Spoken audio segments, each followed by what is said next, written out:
আগের মডেলটা iPad 10 gen. আচ্ছা, এটাও ফুল বক্স পাবে, একদম ফুল বক্স সহ। ফুল বক্স পাবে, বক্স প্লাস চার্জার কেবল, হ্যাঁ টাইপ সি অরিজিনাল চার্জার। এটা 100% ব্যাটারি হেলথ, মাত্র 93 টাইম চার্জিং। আচ্ছা, ব্লু কালার, একটা চুলের দাগ কোথাও নাই।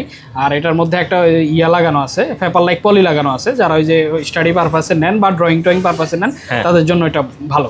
আচ্ছা, এটা যেটা আছে এটা 64 GB only wifi, battery health 100, মাত্র 93 টাইম চার্জিং। আর এটার এখনও ওয়ারেন্টি সম্ভবত 2026-এর মার্চ বা এপ্রিল পর্যন্ত আছে, আগামী বছর, মানে অ্যাপলের যে অরিজিনাল ওয়ারেন্টিটা এটা এখনও আছে। এটার আমরা দাম দিয়েছি 38, হয়তো আসলে কিছু হয়তো অনার করে দিবে। ওকে, বক্স সহ। বক্স সহ।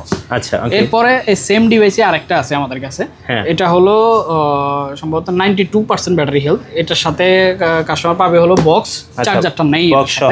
ওকে, এটা একদম আপনি এডস গুলা দেখেন একটু, একদম ফুল ফ্রেশ, একদম ফ্রেশ। হ্যাঁ, একদম ফুল ফ্রেশ, কোথাও কোনো ইস্যু নাই।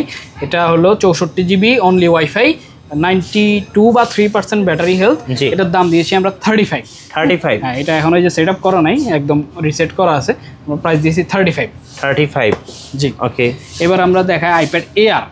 আইপ্যাড এয়ার M1 যে মডেলটা, হ্যাঁ আচ্ছা, M1 মডেল। ওকে, আইপ্যাড এয়ার M1 মডেলটা, এটা হলো 256 সেলুলার। এই যে এটা ফুল বক্স, জি, চার্জার কেবল সহ পাবে। হ্যাঁ, এটা 256 জিবি সেলুলার। এটার ব্যাটারি হেলথ হয়তো 80, ক্লোজ টু 80 বা এরকম কিছু একটা আছে। ডিভাইসে কোনো ঝামেলা নাই, একদম ফ্রেশ আছে। ওকে, এটার আমরা প্রাইস দিয়েছি 60, যদিও 60 থেকে আরো কমানো যাবে।